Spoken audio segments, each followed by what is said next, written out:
कर्जाचं टेन्शन वाढलंय, पैसेवाल्यांचे खूप कॉल येतात, जीव नकोसा झालाय, कामात लक्ष लागत नाही, तोंड लपवून फिरावं लागतंय, प्रत्येकाचे पैसे द्यायचे आहेत पण येणे थांबले आहे, त्यामुळे डोकं चालायचं बंद झालंय, महिना संपायच्या आतच पगार संपतोय का, पगाराचा मोठा हिस्सा फक्त बँकेचे हप्ते आणि EMI बनण्यात जातोय का, आणि या कर्जाच्या विळख्यातून मी कधी बाहेर पडणार, हा प्रश्न तुम्हाला रोज सतावतोय का? जर तुमचं उत्तर हो असेल तर हा व्हिडिओ खास तुमच्यासाठी आहे. कर्जाची अजिबात काळजी करू नका.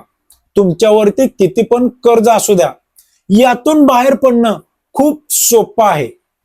यासाठी आज आपण पाहणार आहोत अशा सोप्या आणि प्रॅक्टिकल पद्धती ज्याचा वापर करून तुम्ही तुमचं कर्ज अगदी वेगाने आणि सहजपणे फेडू शकताय.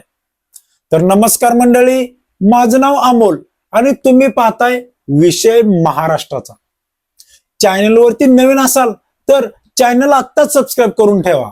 कर्जमुक्त होण्यासाठी सर्वात पहिली आणि महत्वाची पायरी म्हणजे भीती बाजूला ठेवून वास्तवाचा सामना करणे. एका कागदावर किंवा डायरीमध्ये तुमची सगळी कर्ज लिहून काढा.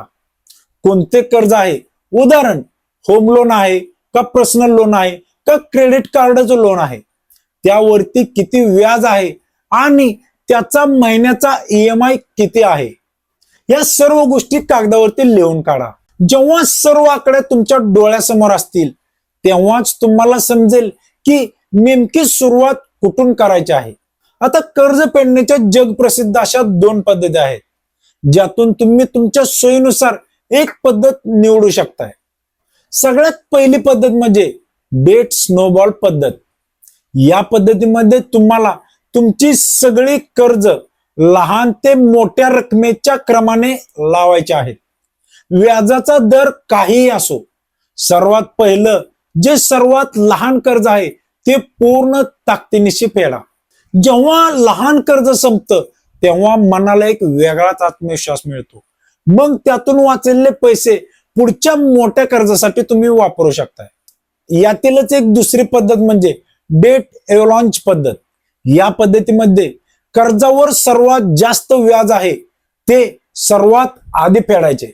यामुळे तुमचे व्याजाचे खूप पैसे वाचतात.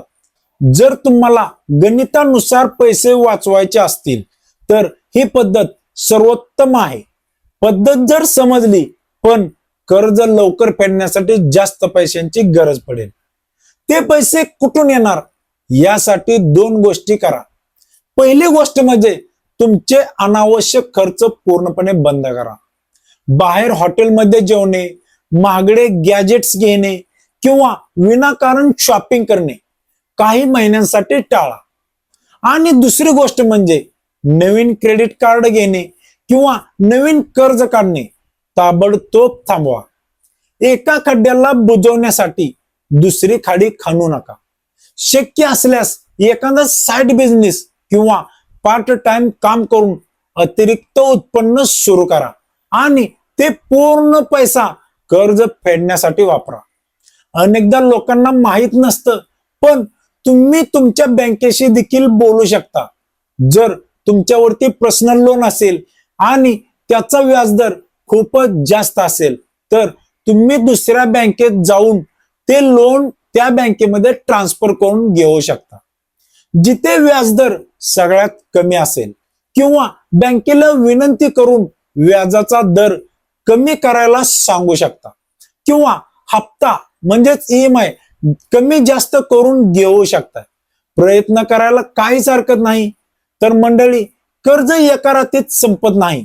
त्यासाठी संयम, शिस्तीची गरज असते. पण एक लक्षात ठेवा, कर्जमुक्त झाल्यानंतर मिळणारी शांतता ही जगातल्या कोणत्याही आनंदापेक्षा मोठी असते.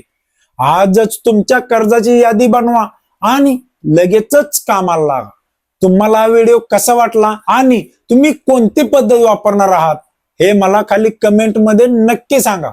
व्हिडिओ आवडला असेल तर लाईक करा, मित्रांसोबत शेअर करा आणि अशाच महत्त्वपूर्ण व्हिडिओसाठी आपल्या चॅनलला आत्ताच सबस्क्राईब करून ठेवा. चला तर मग पुन्हा भेटूया पुढच्या व्हिडिओमध्ये. तोपर्यंत धन्यवाद आणि ऑल द बेस्ट.